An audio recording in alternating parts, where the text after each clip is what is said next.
Hello everyone, welcome back to my mini blog. জায়গাটার নাম হচ্ছে আইল অফ হোয়াইট। আইল অফ হোয়াইটকে সেকেন্ড মোস্ট পপুলার জায়গা হিসাবে ধরা হয় ইংল্যান্ডের। ইংল্যান্ডে আসার পর থেকে বেশ কয়েকটা জায়গা ঘুরে নিলাম। আমার কাছে এখনও অবধি এই জায়গাটাই সেরা। এতটাই সৌন্দর্য জায়গাটায়, চোখে বিশ্বাস করতে পারছিলাম না। যাই হোক, জায়গাটার মেন আকর্ষণ এই কেবিল চেয়ারগুলো।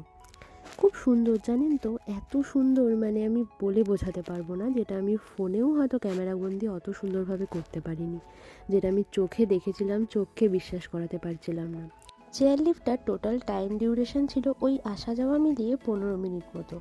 15 মিনিটের মধ্যে প্রথম 2-3 মিনিট আমার কিন্তু বেশ ভয় লাগছিলো, কিন্তু পরের সময়টা খুব ভালো করে এনজয় করে কাটিয়েছি। ছোট ছোট বাচ্চা থেকে বয়স্ক মানুষরাও অবধি এই চেয়ার লিফটগুলো দেখি সুন্দরভাবে এনজয় করছিল। ওটা দেখে একটু নিজের মনে বল এসেছিল। তো যাই হোক, আমার এই ছোট্ট মিনি ব্লগটা তোমাদের কেমন লাগলো